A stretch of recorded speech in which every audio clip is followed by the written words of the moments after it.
고민부터 하면 돈을 못 벌어요. 앞으로도 못 벌어요. 하나라도 제대로 벌자. 다시 한번 강조드리지만 꼭 따져보시라. 투자 나침반 3월부터 시작이니까 이제 얼마 안 남았습니다, 여러분.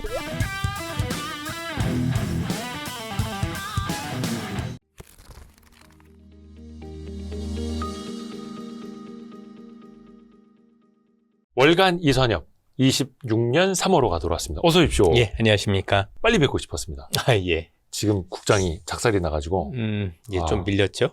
우선은 한 가지 좀 안내를 해드릴게. 이선엽 대표님과 하는 그 연간 우리 강의, 올해는 투자 나침반으로 네. 이름을 좀 바꿨는데 3월 14일 토요일에 드디어 오프라인으로 시작이 됩니다. 네. 근데 저희가 얼마 전에 접수 시작을 했거든요. 거의 BTS 그 광화문 그 공연만큼이나 빨리 마감됐습니다. 많은 분들이 지금 나도 오프라인에서 듣고 싶다 하신 분들 많아가지고 저희가 특별히 또 이제 강의장을 더 큰 데로 빌리게 됐습니다. 그래서 조금 더 나중에 그 접수를 받을 수도 있고 온라인으로는 거의 더 많은 분들이 보실 수 있으니까 고정 댓글에 있는 링크 참고해 주시기 바라겠습니다. 특히 그 많은 분들이 작년에 들으신 분들이 또 신청하시더라고요. 거의 다 예. 이탈이 없습니다. 그게 왜냐면 뭐 아시겠지만 저는 원래 하고 싶지는 않았으나 저의 이제 강권에 의해서 지금 제가 밑에 안 보이시죠? 다리 잡고 있습니다, 제가. 주도주 발굴도 그렇고 그걸 홀딩할 수 있는 힘? 또 많은 사람들 항상 흔들리잖아요. 중간에 털리기 십상이고 그거에 가장 많이들 고마워하더라고요. 뭐 별 말씀을 다 하십니다. 특히 이제 오늘처럼 오늘 저희가 3월 3일 화요일 오후 늦은 시간에 녹화를 하고 있는데 시장이 코스피가 7.2% 빠졌고요. 삼성전자가 거의 10%, NXT 현재, 하이닉스는 12%, 현대차 12%. 이거 맞아요? 제가 이 정도의 하락 어떻게 좀 보세요? 일단은 여러 가지가 겹쳤겠죠. 네. 뭐 전쟁 이런 것에 따른 어떤 위험 자산을 좀 회피하려는 심리도 있었을 거고 네. 그동안 많이 오른 데 따른 차익 실현 성격도 있었을 거고 네. 그럼 이제 기존하고 달랐던 건 뭐냐면 기존에는 이런 것들이 없었을 때는 어쨌든 조금 빠지면 사겠다라는 생각들이 있었는데 네. 오늘은 이 전쟁이 어떤 양상으로 변할지 모르니 조금 한번 매수세가 관련해서는 뭔가 조금 지켜볼까라는 어떤 그런 생각들이 겹치면서 좀 낙폭이 컸던 것 같아요. 그런데 이제 다 아시는 것처럼 사실 한국만 이렇게 낙폭이 컸고요. 네. 일본이라든가 다른 국가들은 그렇게 생각보다 낙폭이 크진 않았습니다. 물론 네. 이제 국내 증시가 다른 국가들에 비해서 올해 들어서 워낙 큰 폭으로 올랐기 때문에 그에 따른 영향도 있다라고 봐야 되겠지만 조금 더 길게 보면 결국 해외 증시와 움직임을 같이 하기 때문에 사실 우리 국가가 다른 국가들에 비해서 뭔가 조금 더 과했다라고 하면 나중에는 시간을 두고 결국 그런 점들이 해소된다라고 보셔도 될 것 같습니다. 많이 올랐기 때문에.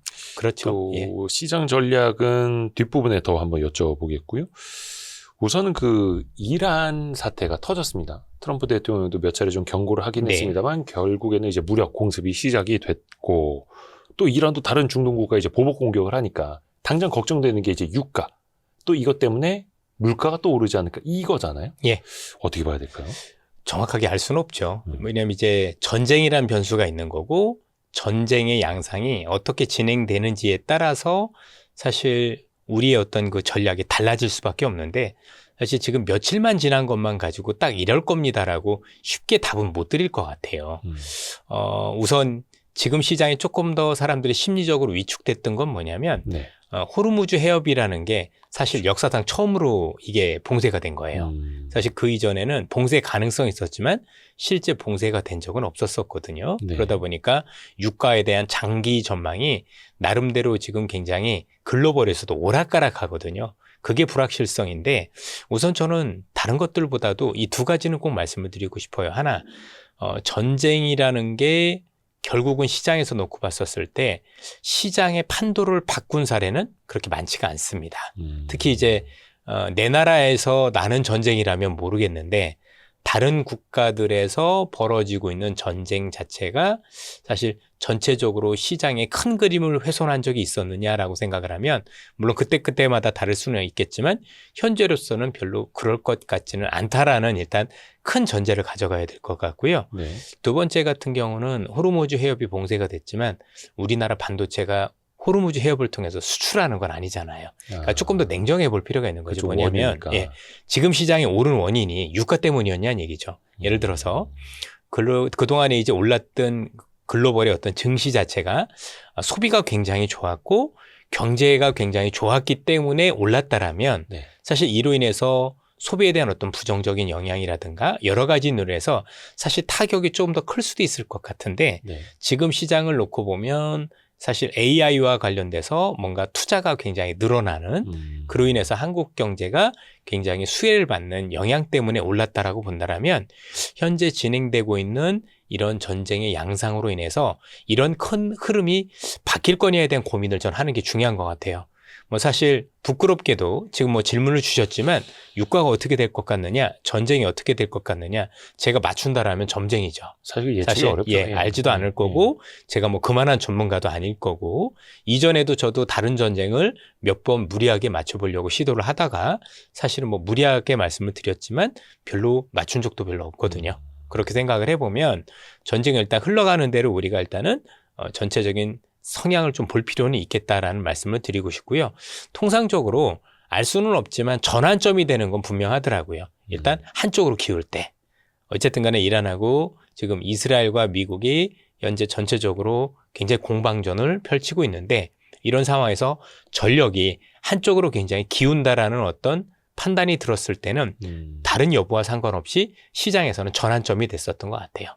뭐 예를 들어서 누가 보더라도 미국이 뭐 압도적인데 뭐 이거는 뭐 이란이 버틴다고 하더라도 시간의 문제겠는데 뭐 그런 표현이 나온다던가 아니면 양쪽 다 뭔가 이를 통해서 이제는 더 이상 확전보다는 뭔가 대화를 시도하려는 움직임들이 나온다던가 뭐 그런 식이 돼야 되겠죠. 근데 지금 뭐 2, 3일밖에 안 지났기 때문에 당장 이게 기대하기는 쉽지 않을 건데 어쨌든 뭔가 한쪽으로 기운다던가 대화의 모습이 나올 때 또는 미국이 여러분들 잘 알고 계신 것처럼 출구 전략에 대해서 지금 내가 이런 목적으로 했고 이럴 때 내가 그만두겠다라는 어떤 분명한 목적이 있었을 때 그럴 때는 제가 볼 때는 전환점이 되는 것 같습니다. 뭐 그 이전에는 약간의 변동성이 더 있다라 보지만 제 개인적으로는 물론 제 개인적인 생각이니까 꼭 이게 뭐 맞다 또는 꼭 이렇게 해라 드리는 건 아닌 건데 이게 전체적인 방향성 변수는 아직까지는 아니다라고 판단을 하고 있습니다. 아, 좋습니다. 지금 생각이 났는데 참 저희가 올해부터 이선엽 대표님과 함께하는 그 투자 나침반이 달라지는 것 중에 하나가 긴급 호출권이 생겼습니다. 그러니까 이슈가 생길 때 저희가 이제 3, 6, 9, 12월에 이제 좀 어떤 큰 방향을 보는 강의를 하는데 늦은 밤이겠죠. 늦은 밤에 저는 낮에는 활동을 할 수가 없으니까. 그렇죠. 밤에. 예. 대표님 오밤중에 할 것 같습니다. 댁에서 네. 편하게 식사를 하셔야 할 시간에 저희가 연락을 해가지고 저희 이제 강의 같이 들으시는 분들에게 좀 긴급 코멘트를 좀 해주시는 포트폴리오 전략이나 뭐 종목 주제 이런 거 아니고요. 예. 이런 시장에 그런 건 할 수는 이슈가 없습니다. 있을 때 큰 예. 방향을 이제 맥을 짚어주시는 그런 게 좀 생겨났습니다. 그 사이트 한번 또 참고해 주시면 좋을 것 같고요. 링크에 있습니다. 그러니까 이게 전쟁의 양상이 한쪽으로 기울게 되거나 대화로 가거나 하면은 또 시장도 빠르게 또 이제 반등을 할 수도 있을 그 테고. 대화라는 게 되게 재밌는 게 한쪽이 뭔가 기운다라고 생각했을 때 그런 현상들이 많이 나타나거든요. 또는 이제 미국이 조건을 내걸 수도 있죠. 이런 조건이면 뭐 대화를 할 수 있다. 이런 조건만 나와도 저는 달라질 수도 있다고 생각을 해요. 그러니까 우크라이나 전쟁 때 생각해 보시면 돼요.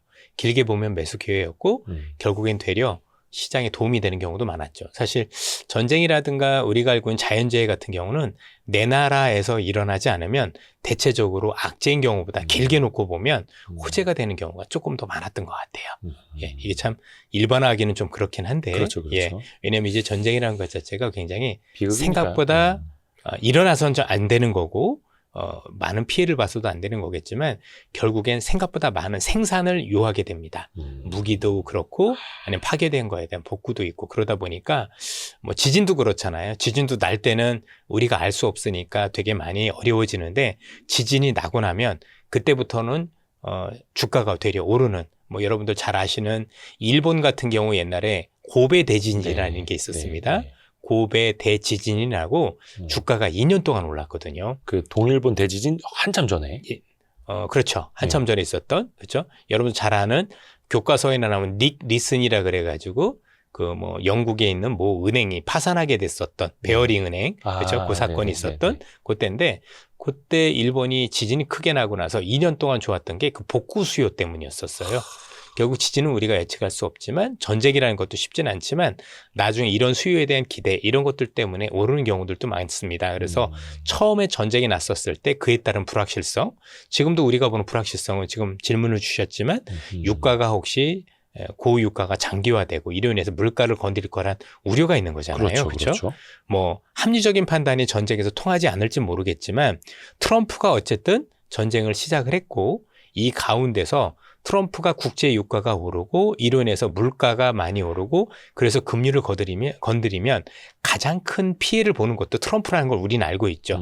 지금 하고 있는 모든 어떤 자금 행동들이 11월 3일에 있은 중간 선거를 염두에 둔 행동이라면 그때까지 유가를 올리고 고유가를 만들어서 물가 상승 이로 인해서 스스로 선거에서 패배할 수 있는 자충수를 둘 거라고 보지 않는 게 일단은 가장 합리적인 생각이지 않을까 싶습니다. 그래서 아마 지금 질문 주신 거가 뭔가 현실화될 가능성이 높으면 만약에 트럼프는 이에 대해서 뭔가 또 다른 출구 전략을 하려는 노력을 하지 않을까 싶습니다. 아니면 트럼프가 더 문제가 돼요. 우리보다도. 그렇죠. 예. 정치적으로. 그렇습니다. 지금 뭐 선거철만 아니면 어떻게든 되겠는데 그렇지 않다라는 점에서 일단 트럼프가 훨씬 더 불리하거나 아니면 선거에서 패배할 가능성을 염두에 두고 트럼프가 진행을 할 것 같지는 않은 거잖아요.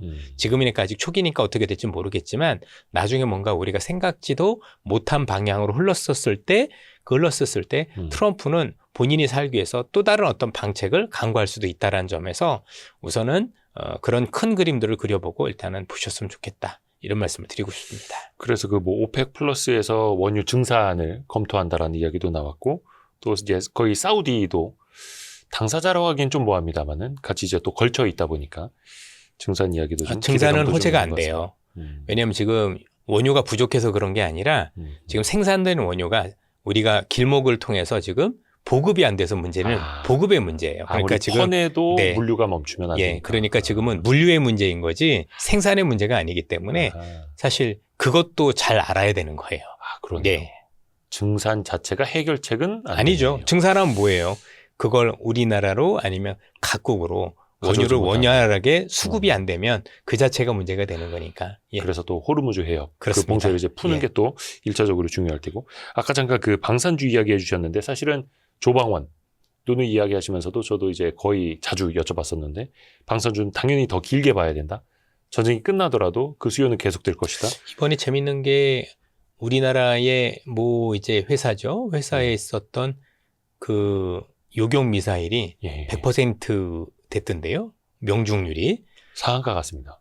참고로 미국에 있는 기업은 90% 이상의 요격이었고 우리는 100% 요격이었습니다. 그러니까 그 중동 지역에서 사간. 사간. K 디펜스. K 방산이 되게 위력을 발휘해서 아마 미국 방산도 되게 이제 효과적이었지만 한국이 독보적이었다라는 부분에 대해서는 우리가 조금 더 정말 우리가 잘하는구나라는 점들을 우리가 기억할 필요가 있는 것 같습니다. 그래서 그들 회사들이 오늘 막 상한가 가고 난리가 났습니다. 네. 길게 봐야 되는 건데. 그러니까 항상 명암이 있는 거예요. 뭐 이렇게 빠진 것도 있지만 또 그것 때문에 좋아진 것들도 있으니까. 그렇죠. 참, 우리나라에서 금융당국이 이게 실현될지는 모르겠습니다만 100조 원 플러스 알파 시장 안정 프로그램 필요시에는 바로 이제 컨티전시 플랜 가동할 수 있다 이야기를 했잖아요. 이게 실제로 증시 안전판이 될까 좀 어떻게 보세요? 사실 그만큼 뭔가 무슨 다급한 일이 생겼을 때 정부가 이를 좌시하지 않겠다라는 표현으로 보여지는데 이게 안전판이 된다 그런 것보다도 이런 금융까지 가지는 않지 않을까 싶습니다. 그런 것 정도까지 가면 앞서도 말씀드렸지만 트럼프가 굉장히 곤란해지는 거잖아요. 만약에 그게 필요한 상황까지 간다면. 맞습니다. 트럼프가 지금 이제 이란을 침공한 거에 대해서는 여러 가지 얘기들이 있어요. 그런데 그중에서 한 가지 우리가 다 분명하게 알 수 있는 건 뭐냐면 11월 3일에 있을 선거를 염두에 둔 건 분명하거든요. 그런데 스스로 선거에서 질 전략을 찾지는 않을 것 같고 만약에 앞서 말씀 주신 그런 어떤 금융이 쓰일 정도가 되면은 트럼프는 이미 제가 볼 때는 선거에서 사실상 지는 게 기정사실화되는 정도로 망가질 거라고 생각을 하는데 뭐 저는 단언하기는 어렵지만 그런 금융까지 우리가 필요한 수준까지는 가지 않을 가능성이 높지 않을까. 어쨌든 정부가 대비한다는 것 자체는 뭐 긍정적으로 봐야 되겠죠. 심리적으로도. 그런 것들이 이제 쓰여지지 않기를 우리는 바라야 되지 않을까 싶습니다. 그러니까요. 이게 트럼프 대통령이 애초에 그 SNS에 네. 올린 거는 빠르게 끝낼 것 아니었으면 네. 시작도 안 했다. 근데 그건 이제 하메네이 타격 그거를 이야기한 것 같고 최소한 한 4주에서 5주 정도 본다라고 하는데 이 사태가 더 장기화되지 않을까 이거를 가장 지금 염려하는 건데 앞서도 말씀드렸지만 아무도 모르는 거고 예. 여러 가지 조건들 중에서 뭐 대화 가능성 또는 한쪽으로 기울 가능성 또는 이란이 그래도 뭐 전쟁을 하더라도 호르무즈 해협에 대한 봉쇄는 푼다라면 사실은 뭐 그런 정도만 되면 제가 볼 때는 뭔가 턴어라운드가 되는 거고 사실 지금 상황에서 지금 3, 4일밖에 안 됐는데 우리가 무리하게 전쟁이 어떻게 딱 될 거라고 전망을 하는 건 제가 볼 땐 증권원 사람이 그럴 만한 능력도 안 되는 거잖아요. 저 같은 경우가. 그러면 그건 무리하게 전망을 안 하고 일단 어떤 것들이 뭔가 돌림의 어떤 변수가 될 수 있는지 그런 것들이 전 되게 중요한 것 같아요. 그러니까 여기서 4주를 가고 2년을 가고 그런 건 중요하지 않아요. 왜냐하면 지금 우크라이나 전쟁 몇 년째 가는데 지금 관심이나 있습니까? 그러니까 장기화 여부가 되게 중요한 게 아니다라는 얘기죠. 어쨌든 간에 뭔가 확전이 되다가 뭔가 턴어라운드가 될 수 있는 것들이 있는데 길게 간다라고 하더라도 이게 뭐 2년을 가고 3년을 갈 수도 있겠지만 어쨌든 지수를 돌릴 수 있는 요인이 뭐냐가 중요한 거지 몇 년 가는 건 그렇게 중요한 게 아니에요. 지수를 돌릴 수 있는 그러니까 이 강세장을 끝낼 만한 요인인가를 봐야 하는 거고 그러니까 강세장이 끝날 만한 요인은 저는 올 거라고 보진 않는데 예. 앞서도 말씀드렸지만 우크라이나 전쟁 지금도 하고 있다고요. 근데 지금 관심이나 있느냐는 얘기입니다. 항상 처음에만 이렇게 요란하지 시간을 두면 그렇지도 않아요.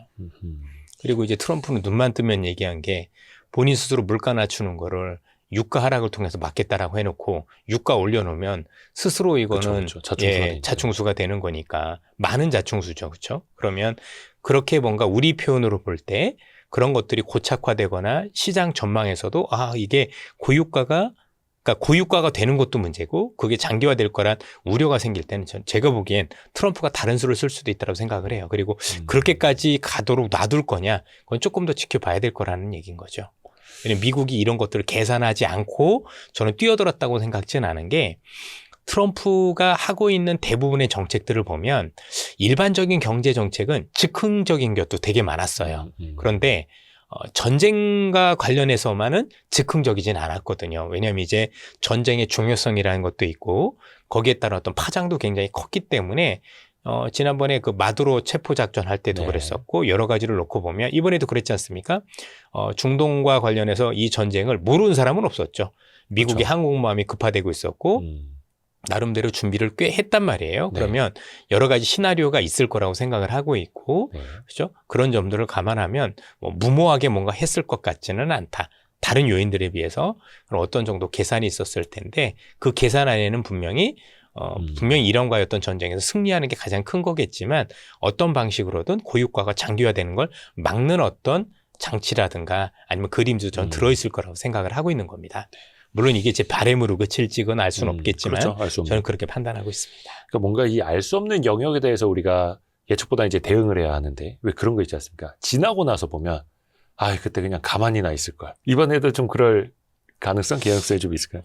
저는 그렇게 보는 게 맞지 않을까라는 생각을 네. 가지고 있습니다. 왜냐면 일단 하루하루 예측한다라는 게 개인 투자자분들 입장에서는 의미가 별로 없죠. 왜냐면 이제 눈만 뜨면 상황이 달라져 있을 건데 그렇죠. 그 상황을 우리가 예측할 수 있는 것도 아닌 거고 현재 트럼프의 정확한 의도를 알 수도 없는 거고 그렇다고 우리가 이란 군부가 어떻게 움직일지에 대한 것들 정확하게 알 수는 없는 거잖아요. 그러니까 이런 믿음만 있으면 되는 거겠죠. 현재 있는 상황이 시장의 방향성을 바꿀 만한 정말 그동안에 올랐던 모든 지수를 이게 한국 지수가 아니에요. 한국은 이제 글로벌과 같이 움직이기 때문에 글로벌에 움직였던 이 증시의 상승세를 완전히 이제 뭐 아래로 그렇죠? 방향 전환하는 어떤 그런 시그널이 될 거냐만 아니면 뭐 조금 더 길게 보더라도 제가 볼 때는 뭐 무리하게 예측을 해서 뭔가 나름대로 어떤 대응을 하는 게 제가 볼 땐 효과가 있을 거냐에 대해서는 좀 아쉬운 점이 있습니다. 그렇죠? 뭐 득달같이 뭐 조금 위에서 팔고 밑에서 잘 사고 이러면 좋겠지만 그럴 수 있는 상황도 아닌 거잖아요. 경제 문제가 아니다 보니까. 그러면 지금은 뭔가 팔짱 끼고 조금 상황을 예의주시하면서 판단해 보는 게 맞지 않을까. 이런 생각이 조금 더 듭니다. 그리고 이제 또 시장 이야기에 보면은, 오늘도 수급적으로 개인들이 어마어마합니다. 거의 한 6조 가까이 샀어요. 예. 연휴 직전에 하루에 그때도 한 6조 이상을 순매수했고 돈들이 넘쳐납니다. 네. 근데 또 반대로 그만큼을 또 외국인이 파는 팔았죠. 걸 개인이 받아내고 네. 있다는 거죠. 이 수급 공방은 좀 어떻게 평가를 하세요? 뭐 전반적으로 이 수급 공방은 앞으로도 지속될 것 같은데 뭐 앞서도 저희가 뭐 다른 방송에서도 여러 차례 말씀을 드렸지만 네. 지난 11월이든가 1월에는 외국인들이 사실 차익 성격에 대한 매물보다는 뭐 금은 가격 또는 비트코인 하락에 따른 그죠? 강제 청산 매물이었을 가능성이 높은 거고 2월부터는 어쨌든 간에 방향수만 높으면 차익 실현 가능성도 있다라고 보여집니다. 반면 시간이 지나면 과연 외국인들이 지속적으로 팔기만 할 거냐? 저는 그렇지 않을 가능성에 무게를 두고 있다라고 말씀을 드렸고요. 그래서 좀 더 시간이 지나면 외국인들이 어느 시점에서 순매수로 전환될 가능성도 배제할 수 없는 것 아니냐.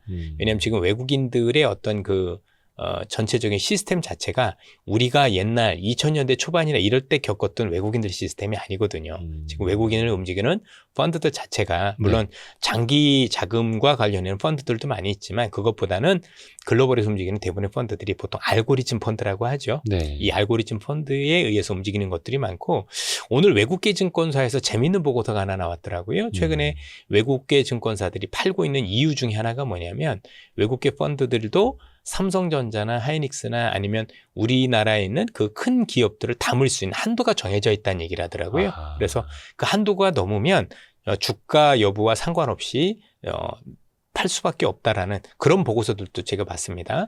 외국계 펀드에서 직접 그 보고서를 쓴 거니까 틀리진 않을 거라고 보고 그럼 이제 이게 정말 부정적인 전망을 가지고 팔고 있는 거냐라고 보면 아닐 가능성이 아직은 높지 않을까 싶고 며칠 전에 그 블랙락이라는 회사가 우리나라 반도체 기업에 대한 어떤 지분 신고도 했고 동시에 사무소도 개소하고 있죠.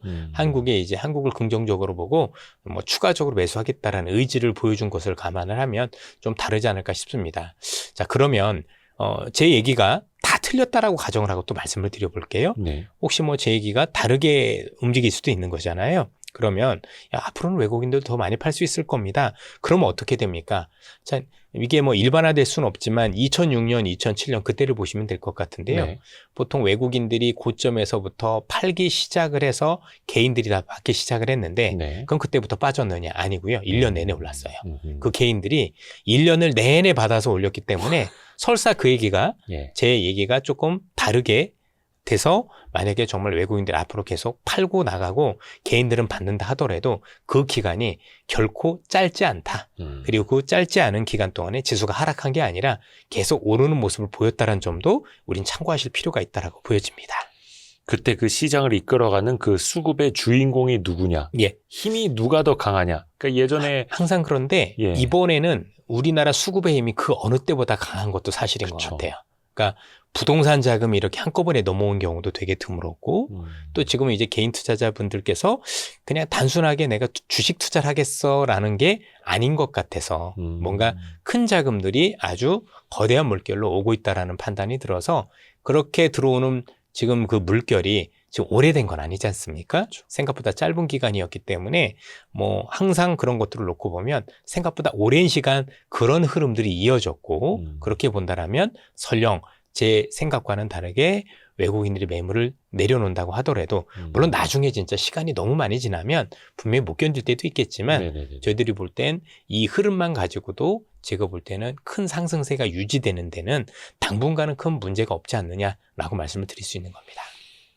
우리가 2020년, 21년 상반기까지도 목도했습니다만 또 개인 투자자들의 그 힘 어마어마하고 또 지금 장세가 그러하고 그러니까 개인이 사니까 꼭지다 외국인이 팔면은 약세장 간다 이거는 이제 안 통한다는 거죠. 완전 달라졌고. 뭐 개인 투자자분들도 나름인 거예요. 그러니까 개인 투자자분들이 꼭 꼭지다 그게 아니라 먼저 사신 분들은 이득인 경우도 있고 꼭지 잡는 개인들도 있으실 거고 언젠가, 네. 예. 그래서 그건 이제 개인 투자자분들이라고 해서 반드시 일반화시켜서 이분들이 꼭 꼭지를 잡거나 그런다 이렇게 말씀드리기 어려울 거고 개인 투자자별로도 제가 볼 땐 천차만별인 거고 외국인들이라고 항상 고점에다 팔고 나갔다 그것도 아닙니다. 그것도 아니죠. 예. 예. 기관들도 그렇고 항상 기관이 꼭지 잡은 경우도 덜어 있었고 외국인들도 마찬가지였고 그래서 반드시 우리 개인 투자자분들만 뭔가 항상 뒷북을 치는 그런 경우는 아니다. 이렇게 보시면 될 것 같습니다. 요즘에 그 주변 일반 투자자들 네. 반응을 보면은 포모. 내가 이제 나만 돈을 못 버는 것 같아. 이렇게 포모에 휩싸이신 분들하고 또 한켠에서는 너무 빨리 올라서 무서울 정도다라는 게 좀 네. 양쪽이 있더라고요. 대표님이 보시기에는 어때요? 전부 다인 것 같아요. 저도 이제 경험을 해보면 이번 장처럼 무서운 경우가 참 드물죠. 그러니까 주식을 들고 있어도 무섭고 못 사도 무섭고 그리고 살려는 사람도 무서웠던 것 같아요. 참 드문 케이스죠. 예. 들고 있어도 물론 수익이 나면 좋긴 하지만 불안함은 똑같았던 것 같아요. 아, 내가 좀 빨리 팔아야 되는 거 아니야? 그리고 그동안 오른 거 보면 아, 이게 팔기에는 또 내가 팔고 나서 또 오르면 어떡하지? 그러니까 들고 계신 분들 입장에서 수익이 나지 않은 게 아닌데 네. 수익이 났음에도 불구하고 혹시 내가 그쵸. 중간에 잘못 내려왔다가 나중에 더 많이 오르면 어떡하지란 불안감도 계신 것도 사실이고 못 사신 분들은 말할 필요도 없고 있는 사람이나 없는 사람이나 다 불안해요. 예, 지금 왜냐하면 그만큼 속도도 빨랐고 상승 속도가 가팔랐기 때문에 이거는 제가 볼 때는 그 어떤 주체도 지금 대단히 불안해하는 건 맞는 것 같다. 그러니 이 불안한 상황이 세 주체가 다 있었으니 예. 오늘처럼 흔들릴 때 뭔가 조금 변동이 커지지 않았을까라는 생각이 들 수밖에 없는 거죠. 저는요 오늘의 변동이 물론 좋은 변동은 아닙니다만 이런 변동이 저희가 볼 땐 조금 익숙해질 필요도 있는 것 같아요.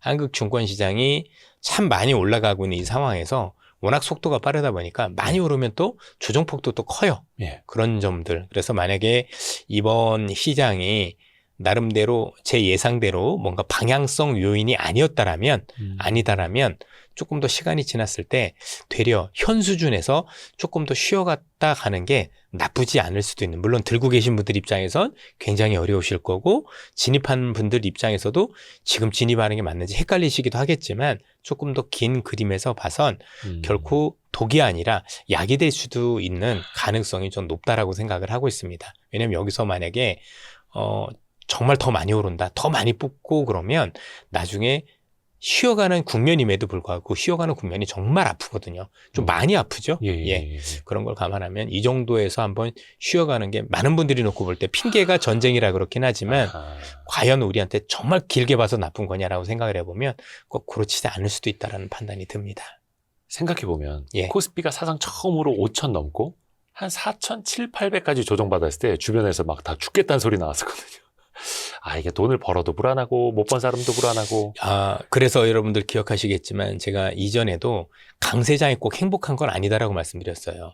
이 상태로 만약에 지수가 7천이 가고 8천이 가면 안 그럴까요? 더 그러지 않을까요? 그땐 더 사람 마음이라네. 많은 포모가 있을 거고 그래서 의외로 초강세장이 진행될 때 생각보다 많은 분들이 수익이 날 것 같은데 그렇지 않은 경우도 굉장히 많습니다. 왜냐하면 이런 시장이 흔히 얘기하는 엇박자 내기 되게 쉬운 시장이거든요. 거꾸로 가기 되게 쉬운 시장. 그래서 이게 참 강세장이 항상 여러분들 지나보면 아 이런 종목이 이렇게 올랐구나라는 결과를 봐서 그런 거지 그 당시에 있었을 때는 쉽지 않았어요. 저는 맞아요. 1999년 닷컴 버블도 경험을 해봤지만 네네. 그때도 지금과 비슷했어요. 막 올라가면서도 불안해요. 네, 불안해하고 그래서 결국에는 나중에 결국은 그 못 샀던 사람들께서 예. 우리 개인 투자자분들이 정말 마지막에 그렇죠? 포모 정도가 아니라 이제는 그냥 사기만 하자. 예. 다 뭐 분석도 뭐고 다 필요 없고 그냥 사주세요라는 것들이 근데 그것도 꽤 오래 갔어요.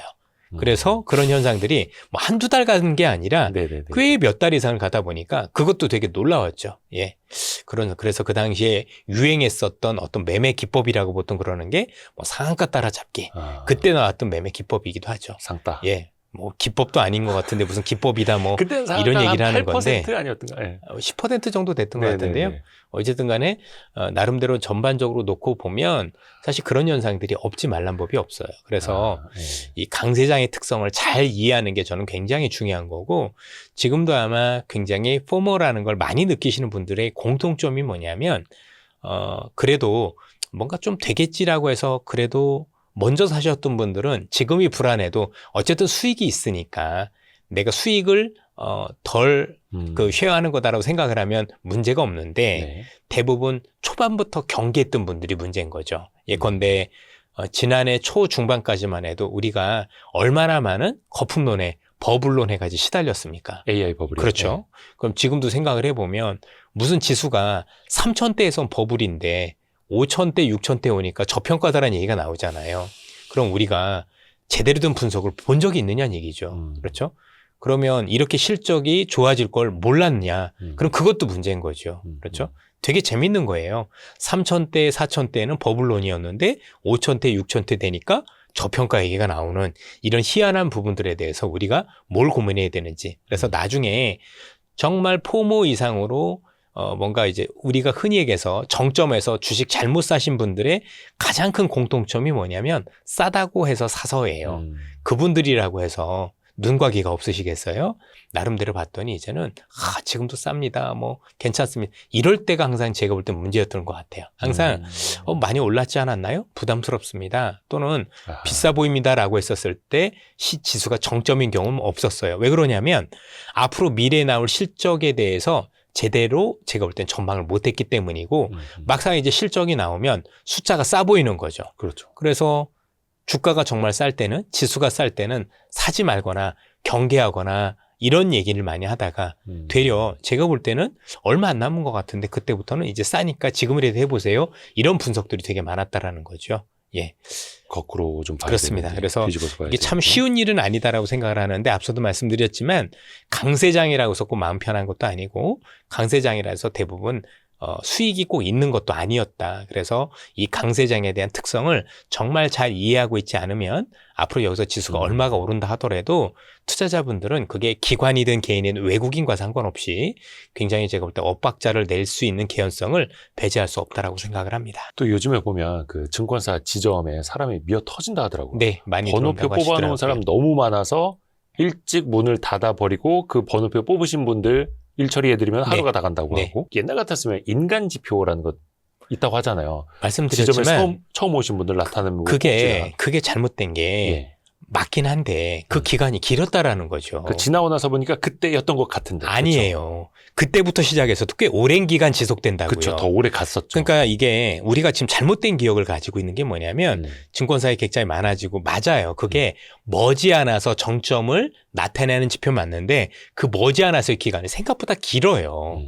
그래서 그것만 가지고 꼭지야라고 해서 내려왔던 분들이 지금 굉장히 곤란한 분들이 되게 많다라는 얘기예요. 빨리 내려. 그러니까 그게 틀렸다 맞았다가 아니라 그렇게 하고 나서도 꽤 자금의 유입이라는 게 생각보다 오랜 기간 지속, 몇 년을 간 건 아니었지만 그게 6개월, 1년만 지속돼도 그 수익률이 얼만데요. 그럼요. 그러다 보니까 사람들이 그때 가서 자꾸, 그러니까 제가도 여러 번 말씀을 드리지만 지금 많은 유튜버들이 너무 잘못된 정보들을 너무 많이 전달을 해요. 그죠? 이때면 딱 꼭지야. 아니라고요. 그죠?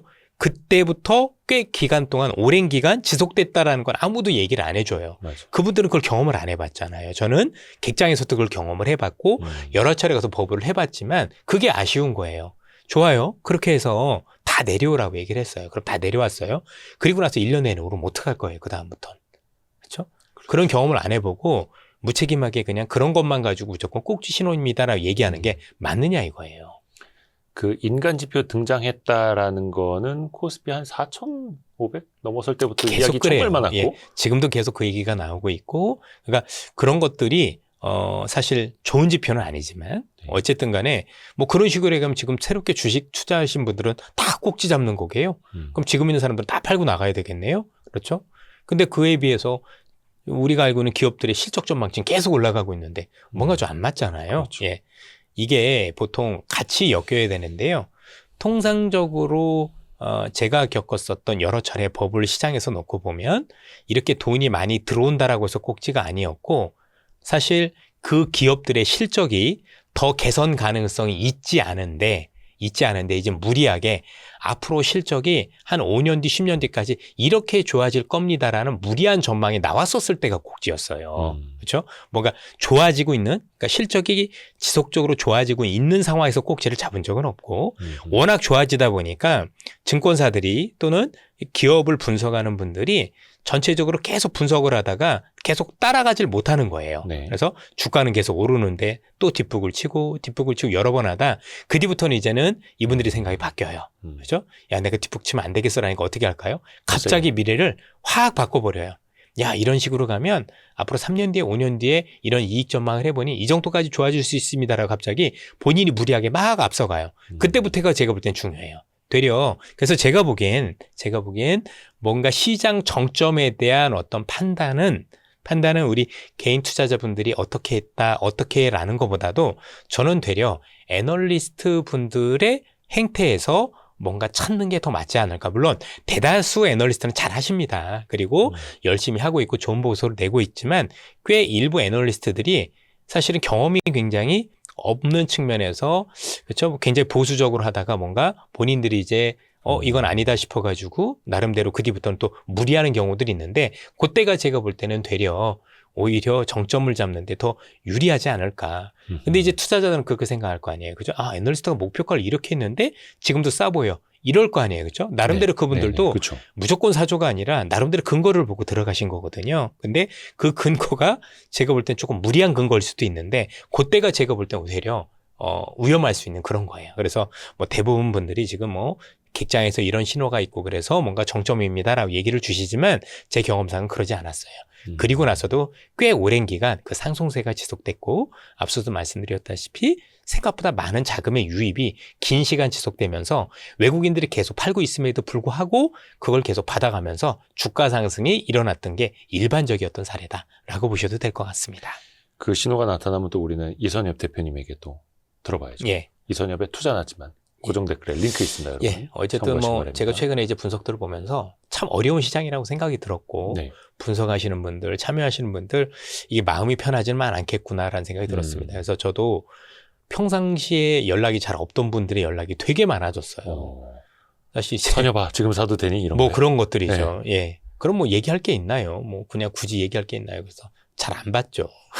예, 아니 뭐 굳이 뭐 바쁘시니까. 아니 뭐 회의도 그런 많으시고. 것도 있지만. 예. 뭐 한 10년 동안 연락 안 했던 사람들이 전화 오는 걸 받을 필요가 있겠습니까? 갑자기. 예. 그런 뻔하고, 거는 예, 뻔하고. 뻔하죠. 그렇죠? 왜냐면 제가 책임질 수 있는 것도 아닐 텐데 굳이 그걸 무리하게 해줄 필요도 없는 거고 그냥 좋은 증권사 찾아가서 한번 상담해 보세요라고 좀 말씀을 드리고 맙니다. 또 하나 또 궁금한 게 요즘에 그 예금에서 머니무브 많이 넘어온다고 예. 하잖아요. 넘어올 만치 넘어왔을까? 더 많은 자금들이 증시로 또 유입이 더 많이 장기적으로 될까? 대표님 좀 어떻게 보세요? 저는 아직까지는 더 넘어올 여력이 많이 있다라고 생각을 해요. 지금 과연 많이 넘어왔을까? 꼭 그렇진 않다라고 보거든요. 그러니까 이제 사실 예금을 주로 하시는 분들은 누가 보더라도 조금 성향이 좀 보수적인 성향이 강하신 분들일 거예요. 네. 그러니까 좀 위험 자산을 안는 거에 대해서 굉장히 좀 부담스러운 분들이 많이 있으실 텐데, 근데 시간이 지날수록 아마 그분들도 깨닫게 되는 게 있을 건데, 진짜 위험한 게 뭔지에 대해서는 옛날하고는 좀 다른 것 같아요. 무슨 얘기냐면 예금 금리가 꽤 높은 수준이면 그러니까 물가보다 훨씬 더 높고 꽤 높은 수준이면 사실 예금도 저는 좋은 수단이라고 생각을 해요. 근데 문제는 뭐냐면 최근에 예금을 하고 있다라는 것 자체가 더 많은 투자자분들이 그게 내 자산을 지키는 게 아니라 되려 우리가 알고 있는 돈이 휴지가 되는 모습들을 계속 발견한 거잖아요. 보통 우린 걸 구매력이라는 표현으로 하는데 이전에 있었던 100만 원이 지금의 100만 원이 아닌 그렇죠. 거지 않습니까? 예. 그러면 예금을 해서 그 구매력을 지킬 수 있느냐? 없다라고 생각할 때는 어쩔 수 없이 어떤 경우에서든 그게 개인의 성향에 따르면 다르겠지만 일정 수준은 위험은 않을 수밖에 없는 저는 시장이라고 생각이 들어요. 뭐 예를 들어서 뭐 예금이 100만 원이 있다 그러면 다 주식을 할 수는 없지만 뭐 10만 원이라도 아니면 뭐 20만 원이라도 일정 수준은 자선 배분상 필요하다라 느끼는 분들이 점차 늘어나는 것 같아요.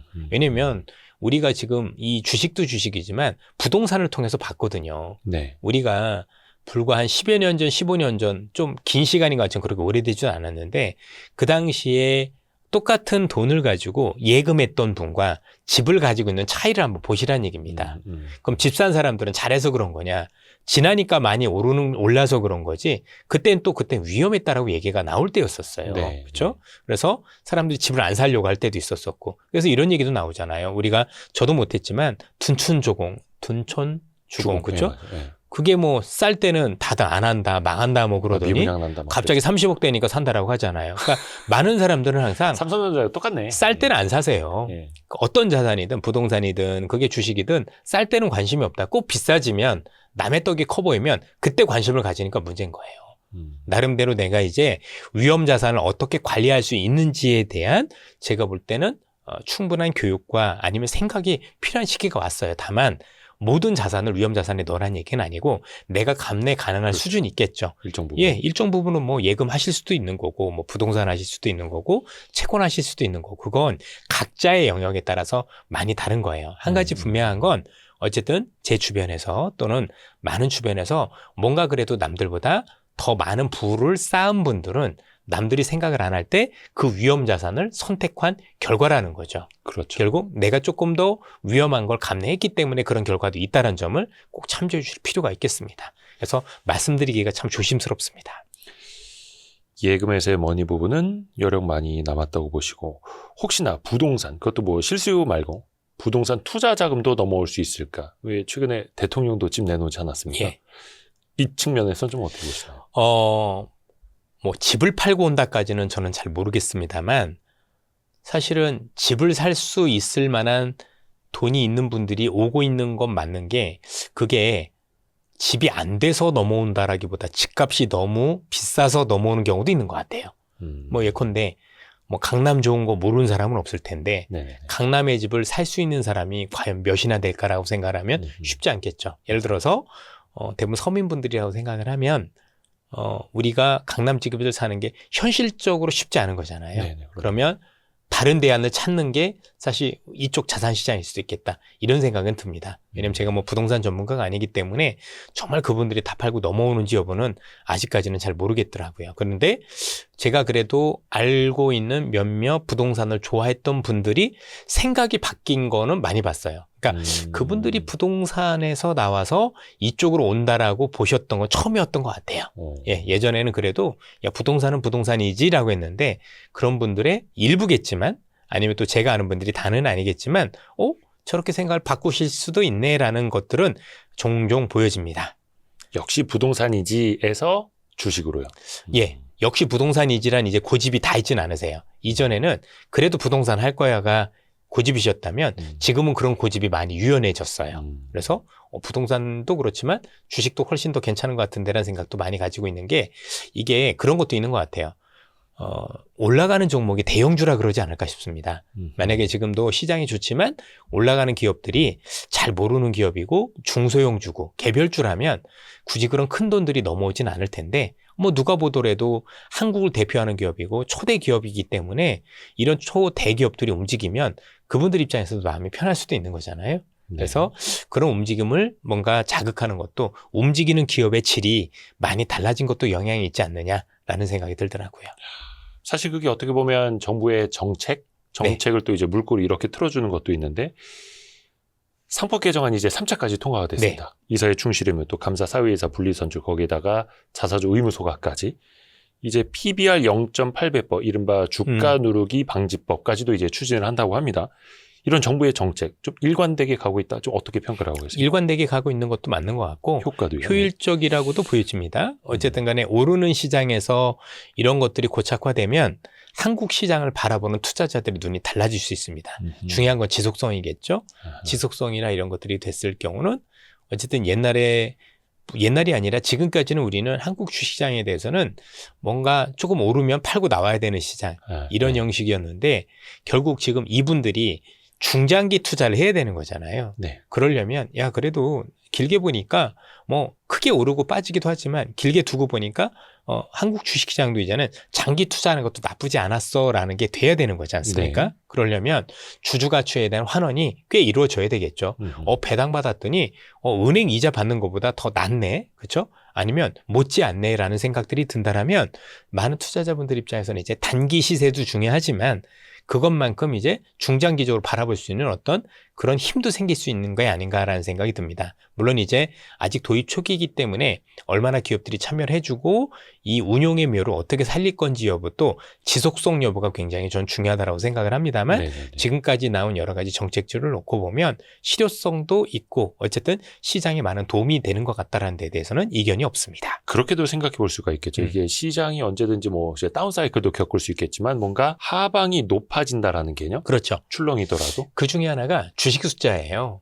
한국이라는 국가가 어쨌든 그간 배당도 적은 것도 있었지만 그나마 주는 배당도 종합과세에 들어가서 사실 배당 받는 것보다는 안 받는 게 나온 경우도 많았고요. 그렇죠. 그냥 왜냐하면 시장. 의료보험료부터 시작해서 이게 다 네네네. 폭탄이 되다 보니 뭘 굳이 그걸 받아. 그리고 배당 조금 받고 주가가 급 나가는 경우도 많았어요. 네. 그래서 소탐대실이라고 보통 그러죠. 우리로 얘기하면 달력 하나 받으려고 냉장고 사는 그렇죠. 그런 경우들이 많았는데 네. 그런 경우가 없어져야 되는 거죠. 어. 예. 근데 이제 그럴 수 있는 가능성을 이제 배제하려는 움직임들이 있고 그 중간에는 가장 큰 게 뭐였냐면 주식 숫자가 너무 많이 늘어난 거예요. 그러니까 기업들이 뭔가 사업을 하면서 필요성은 아는데 증자도 너무 많이 했고 그랬죠. 유상증자, 채권 발행, 또 전환사채, 뭐 BW 뭐 이런 것들 비롯해서 네. 너무나도 많은 주식 숫자가 늘어나는데 투자자들은 한정되다 보니까 결국 수요와 공급에서 수요는 줄어드는데 공급이 뭐 너무 많이 늘어났다는 거잖아요. 네. 그런데 이번에 이런 어떤 정책으로 인해서 국내 기업들의 주식 숫자가 획기적으로 줄어들면 그것만으로도 주식에서는 굉장히 하방 경직이 강화되거나 또는 상승장에서 상승세를 더 가파르게 할 수 있는 요인이 될 수도 있다고 보셔도 됩니다. 뭐 오죽하면 자사주 소각을 이제 의무화했겠습니까? 근데 어찌됐든 간에 이 정책은 이제 통과가 됐고, 네. 그러면 이제 주식 수가 늘어나던 대한민국에서 주식 수가 줄어드는 국장이 될 수 있는. 또는 뭐 줄어들지 않는다 하더라도 우리가 급격하게 늘어나는 수요에 비해서는 공급 증가가 제한될 수도 있겠죠. 네. 어쨌든 우리가 알고 있는 항상 지나보면 우리가 흔히 얘기하는 버블 시장에서도요 결국 수요와 공급도 무시할 수는 없었어요. 2006년대, 7, 8년 때도 그렇고 99년 닷컴 버블 때도 그랬지만 시장이 좋으면 흔히 얘기하는 IPO, 기업 공개가 엄청 쏟아져요. 네. 뭐 말도 안 되게 쏟아지는데 그렇죠. 그에 비해서 주가가 정점에 달했을 때는 중앙은행 금리도 올려주거든요. 사실 예. 이게 더 무서운 건데 예. 금리를 올리면 올릴수록 사실 주식이랑 위험자산보다는 은행 예금이 많이 높아지니까 더 유리하잖아요. 안전한데. 네, 네. 그래서 시중에 있는 자금들이 많이 빨려 들어갔단 말이에요. 그래서 유동성은 줄어들고 그러니까 수요는 줄어드는데 계속 IPO를 통해서 물량이 많이 늘어나다 보니 그게 못 견뎌서 꼭지를 잡는 게 사실 이게 아까 얘기 드렸던 그 수급 이런 정도 이런 것들은 다 오버랩이 된다는 얘기입니다. 근데 네. 지금은 그런 건 별로 없잖아요.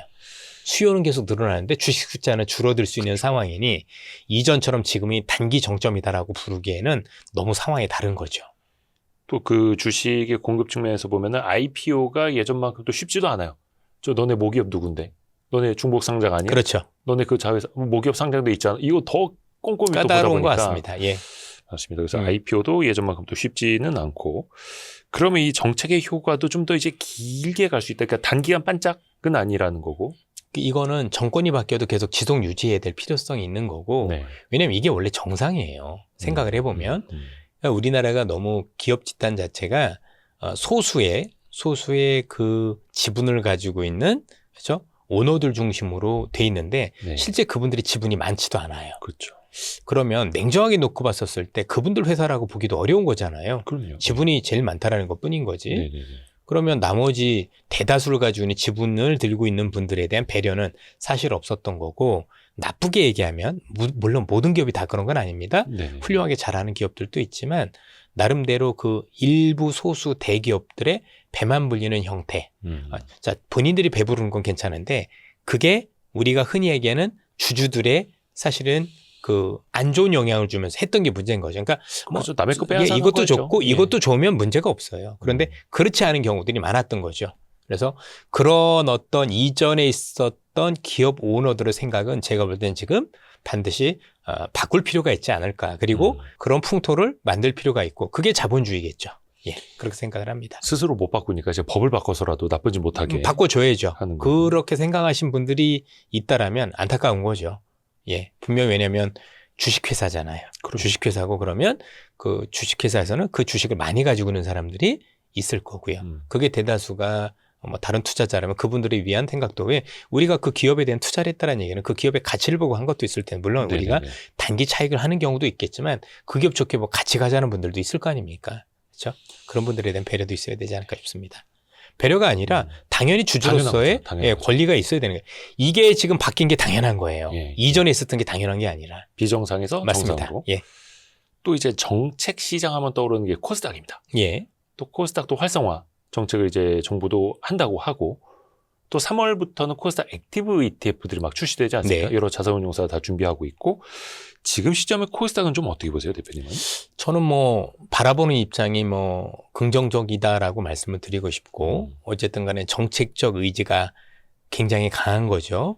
그리고 코스닥 활성화를 해야 우리가 나중에 먹고 살 수 있는 미래 먹거리를 창출할 수 있는 시장의 기반이 될 수 있기 때문에 이걸 네. 단순히 코스닥을 올리겠습니다라는 정책으로 받아들이면 안 되고 우리 미래 먹거리를 만들기 위한 초석을 만듭니다라는 쪽으로 시각을 돌리셔야 된다라고 생각을 해요. 그렇게 되려면 코스닥 시장이 뭐 단기간에 단순히 조금 올라서 될 문제는 아니다라고 보여집니다. 그런데 이건 저는 주가를 올리겠습니다라는 표현보다는 코스닥 시장의 체질을 바꿔주겠습니다라는 의미로 좀 받아들였어요. 아하. 그래서 코스닥 시장의 체질이 바뀌면 그로 인해서 시장의 신뢰가 생기면 우리가 기존에 봤었던 시장보다도 조금 더 신뢰할 수 있다라면 사실 그럼 지수 상승이 여기서만 끝일 거냐라고 보면 그게 아닐 가능성이 높다라고 보는 거죠. 이것도 정책의 연속성이 되게 중요하다고 생각을 합니다. 그냥 뭐 단순히 코스닥 3천 이게 아니라 체질을 지수 향상시키면 얼마는 중요하진 않아요. 예.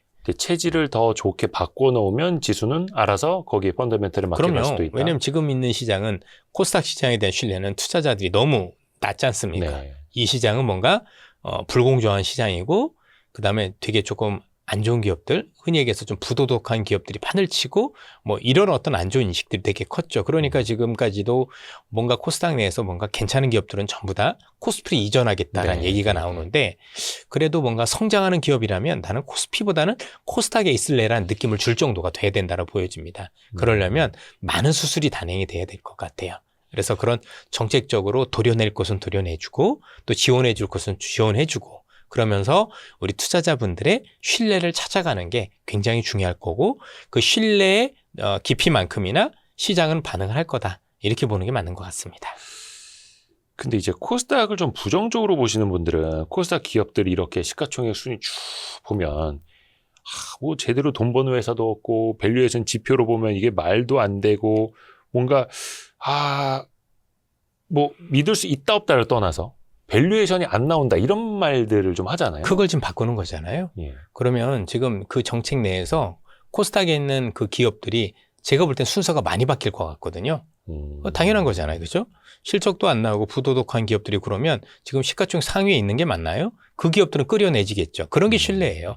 뭐 지금 말씀 주신 그 우려들과 관련해서 그런 기업들은 제가 볼 때 많이 끌어내질 거고 야, 이 기업은 그래도 되게 성장 가능성도 높고 실적도 좋고 정말 기술력도 글로벌적인데라는 기업들은 시가총액 상위로 오겠죠. 그래서 제가 보기엔 지수가 오른다라는 것보다 훨씬 더 중요한 건 그거보다도 이 시가총액 내에서 나름대로 이제는 그 많은 변화가 있을 거지 않습니까? 그 변화에 저는 좀 더 초점을 맞추고 나중에 보면 와, 시가총액이 바뀐 거 보니까 정말 제대로 되어가는 시장이다라는 그런 느낌을 줘야 되겠죠. 항상 그 이선엽 대표님이 강조해 주시는 그 변화. 네. 또 변화의 크기. 그럼요. 이게 또 코스닥 내에서도 나타날 수 예. 있다라는 거. 나타나야죠, 그리고. 나타나는 시장을 예. 또 만들어야 된다라는 예. 거고. 중소형주는 이게 좀 어렵다는 거. 반도체 그 소부장도 좀 여러 가지 이제 많이 강조해 주셨잖아요. 그러니까 좀 그냥 ETF로 사는 게 나을까요? 코스닥은 어떻게 뭐 봐요? 제가 뭐가 낫다라고 말씀드리기는 어렵습니다. 왜냐하면 그건 개개인별로 워낙 실력이 다르기 때문인 거고요. 나름대로 소부장을 잘하는 분들이라면 개별 종목도 괜찮을 거고 아니면 나는 정말 그런 거 잘 모르겠어라고 하면 거기에 맞는 ETF를 선정하시는 것도 좋은 방법이 될 수 있겠죠. 예. 요즘 그래서 아느냐, ETF들을 모르느냐에 많이 따라서. 예. 그렇죠. 왜냐면 이제 공부를 내가 열심히 했는데 정말 한 기업들만 속속들이 알고 있는데 그런 분들은 굳이 ETF를 할 필요는 없는 거잖아요. 그렇죠. 그러니까 이런 거죠. ETF를 하시는 분들은 최선이 안 되니까 차선을 택하는 거고 최선이 가능한 분들은 최선을 찾으면 되는 게 아닐까요? 알면 알수록 집중 투자하고 모를수록 분산 투자하는 그렇죠. 거니까. 그게 더 맞는 거죠. 굳이 내가 알아서 더 올라갈 게 보이는데 분산 투자할 필요는 없죠.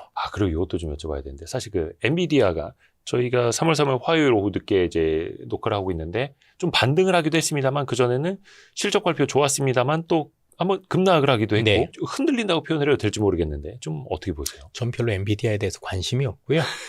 엔비디아가 하는 여러 가지 반도체와 예. 관련된 얘기, 여전히 엔비디아가 하는 얘기는 D램에 대한 수요가 더 많이 높아질 것이다. 저는 그게 더 중요하다고 생각을 해요.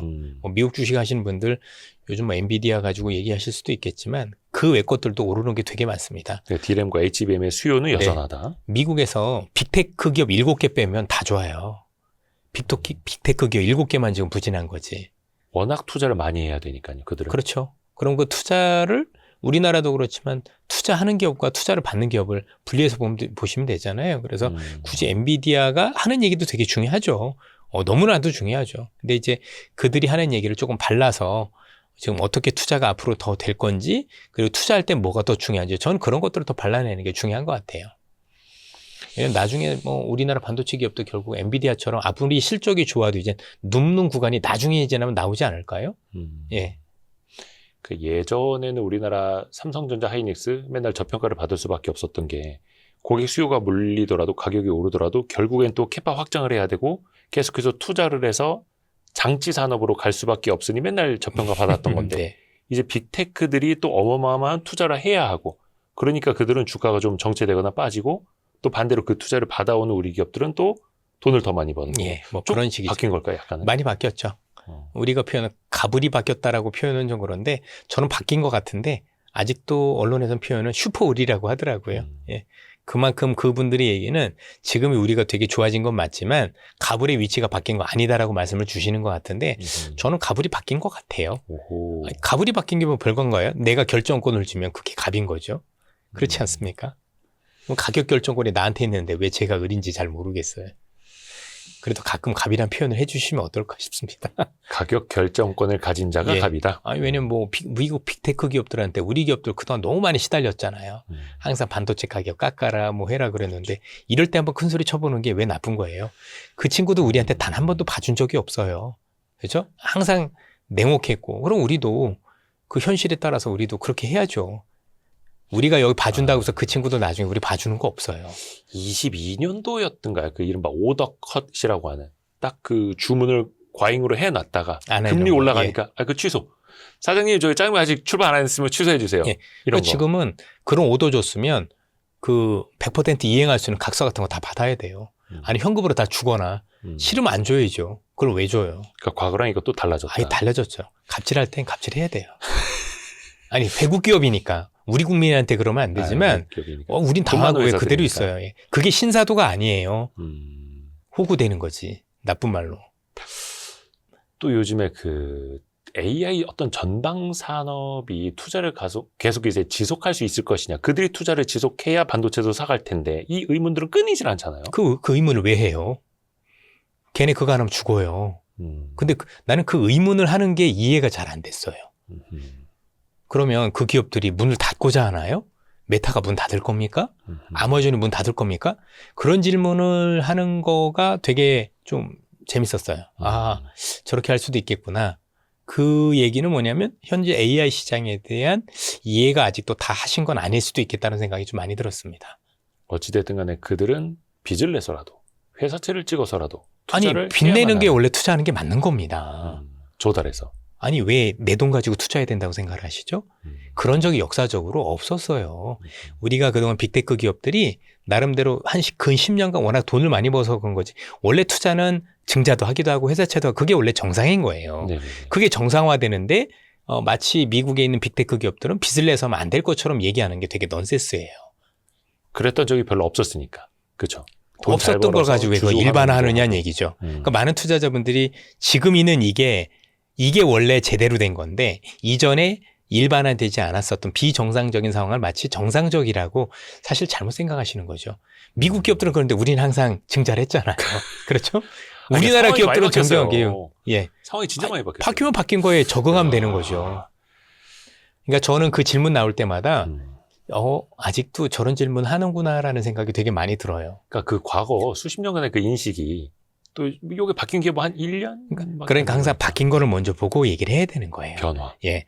그러니까 이게 우리가 이런 어려운 시장에서 자꾸 내 마음에 걸리는 게 그런 어떤 이전에 잘못된 경험들이 지금 그런 시장이 아닌데 그 경험들이 내 발목을 잡는 거예요. 그래서 지금은 많은 투자자분들이 되려 지난 40년 동안 경험했었던 그 경험이 독이 되는 경우도 많아지는 것 같아요. 통상적으로는 원래 이 좋은 경험들이 체득화돼서 도움이 돼야 되는데 지금은 그것 때문에 계속해서 그래서 되려 조금 진입을 오랫동안 안 하셨던 분들이나 아니면 주식을 처음 하는 분들이 수익률 좋은 경우가 많아요. 아, 그런 이전에 경험이 없으니까 그냥 선입견 없는. 예, 그냥 뭐 앞으로 좋아지는데 투자해볼까라는 분들이 좋아지는 경우가 많았고 조금 재미있는 얘기를 해드리면 실제 우리가 알고 있었던 거의 대부분의 버블 시장에서 천문학적으로 돈을 많이 벌었던 거의 대부분은 노련했었던 투자자가 아니다라는 거죠. 빨리 변화에 이제 익숙해지거나 아니면 아예 몰랐거나. 좀 젊은 층이 그래서 조금 더 훨씬 더 많이 벌었던 기억들이 있고 99년 닷컴 버블 때도 사실 나이가 지긋하신 분들은 수익률이 썩 좋지 못했어요. 왜냐면 이전에 경험이 있고 그렇기 때문에 그 경험이 이제 발목을 잡는 거죠. 예. 그런데 그렇지 않고 들어왔던 분들이 오히려 조금 더 많은 어떤 그 뭐라고 해야 되나 수익률을 거뒀었던. 왜냐면 이제 이 시장에 최적화되는 거죠. 시장을 그래서 항상 저는 이렇게 말씀드려요. 시장을 있는 그대로 보세요. 있는 그대로 보고 혹시 이전에 경험이 있다라면 그 경험은 나쁜 경험은 아니잖아요. 그렇죠. 최소한 지금하고 비교해서 보세요. 이전에 그러니까 이랬어가 아니라 이전엔 이랬는데 지금은 이렇고 무엇이 다르지? 무엇이 다르다라면 내가 어떤 점들을 고쳐서 이전의 경험을 훨씬 더 좋은 어떤 경험으로 승화시킬 건가? 이게 중요한 거지. 이전의 경험이 이렇으니까 지금도 이렇다라는 똑같은 생각을 가지고 있으면 제가 보기에는 되려 실패할 가능성이 높은 시장이다라고 말씀드리고 싶습니다. 그 경험이 나쁘다라는 게 아닙니다. 그 경험을 어떻게 활용하느냐가 여러분들이 해야 될 일이라고 생각을 하는 거예요. 그 경험이 선입견이 되고 고정관념이 되면 그게 그때 독이 되는 거죠. 그래서 유연한 사고 네, 되게 맞습니다. 필요하고. 왜냐하면 분명히 이 시장은 우리가 역사적으로 경험을 해보지 못했던 시장이에요. 오늘 조정폭만 봐도 마찬가지잖아요. 그렇죠. 그렇죠? 그런데 내가 이전의 경험을 들이대면 네. 사실은 그 경험이 없는 경험인 건데 마치 경험했던 것처럼 착각할 수도 있다는 얘기입니다. 이 강세장 속에서 삼성전자가 하루에 10% 이상 빠지는 날. 그런 경우가 많이 앞으로도 저는 자주 일어날 것 같아요. 그러니까 지금 이런 것들이 이제 이게 일반화되는 시장인 거예요. 아니 오를 때도 100포인트씩 계속 올랐잖아요. 그렇죠. 그건 일반적이었습니까? 아니었잖아요. 오를 때 삼성전자 10몇 %씩 오르는 날 많지 않았나요? 그랬었어요. 그렇죠? 네, 맞아요. 하이닉스도 그랬고. 네. 근데 왜 빠지는 건 그렇게 하면 안 되는 거죠? 그게 일반화예요. 그렇죠? 그러니까 사람들은 오를 때는 10몇 % 오른 건 와 해놓고 빠지는 거에 대해서는 그 정도 올랐으면 이 정도 저 정도 일반적인 건데 이건 마치 폭락이고 그건 그냥 오른 거고 이렇게 생각하면 안 된다는 얘기죠. 산이 높은 만큼 골도 있는 거고. 그래서 이전의 경험을 잘 살려야 되는 건데 이 경험을 잘 살려면 지금하고 꼭 비교를 통해서 무엇이 다르고 내가 어떻게 생각을 바꿔야 되는지 거기에 적응을 잘 하셔야 되는 겁니다. 저는 진짜 이선엽 대표님 하나 닮고 싶은 게 있는데 그 생각의 구조. 그래서 지난 한 해 이제 3월, 6월, 9월, 12월 이선엽 대표님과 같이 이제 강의 저도 열심히 들으면서 진짜 그거 좀 많이 깨달았어요. 저분이 진짜 물론 이제 경험도 많으십니다만 저런 생각을 어떻게 하지 이런 구조를 맞춰 나가는 거 그냥 뭐 물고기 하나 잡아주는 게 아니라 저는 제 경험을 중요시 여기지 않아요. 항상 그 경험이 새롭다라고 생각을 하고 투자를 합니다. 그리고 이전에 제가 경험이 있다라면 지금 무엇이 다른지 꼭 판단을 하고요. 그래서 그런 거 관련해서 항상 시장을 새롭게 보려는 노력들을 하죠. 물론 그런다고 다 맞는 건 아닙니다. 이게 진짜 쉽지 않은 게 경험 많은 사람들이 이제 고집을 부릴 때도 있고 자기의 어떤 고정관념에 빠질 수도 있고 한데 그렇게 계속 유연하게 생각을 하신다는 게 사실 이게 쉬운 게 아니거든요. 왜냐면 사람이 항상성이라는 게 있어서 변하는 게 쉽지 않다면서요. 유연하면 됩니다. 오징어 드시면 됩니다. 낙지나 연체동물 드시면 되겠습니다. 식초도 좀 드시고. 그럼요. 그래서 올해도 많은 분들이 이제 기대를 하고 있습니다. 그래서 이선엽 대표님이 어떤 투자의 방향, 또 생각의 구조, 어떻게 생각하는 방법을 알려주시는. 그래서 이거를 우리가 같이 이제 체득할 수 있는. 그것만 알면 예. 시장 접근하는데 굉장히 유용하겠지요. 그렇죠. 그렇죠. 그래서 또 많은 분들이 기다려주신 이선엽 대표님과 함께하는 그 투자 나침반 강의 드디어 시작이 됩니다. 3월 14일 토요일에 3, 6, 9, 12 둘째 주 토요일입니다. 오프라인 강의는. 그리고 하여튼 대관 또 넓은 데로 하겠습니다. 많이 또 호응해 주셔서 감사합니다. 고정 댓글에 링크 있고요. 그러면은 이선엽 대표님은 저희 3월 14일 오프라인 그때 강의 때 또 뵈야 됩니다. 알겠습니다. 오늘도 와주셔서 고맙습니다. 감사합니다. 감사합니다. 고생하셨습니다. 수고하셨습니다. 고생하셨습니다.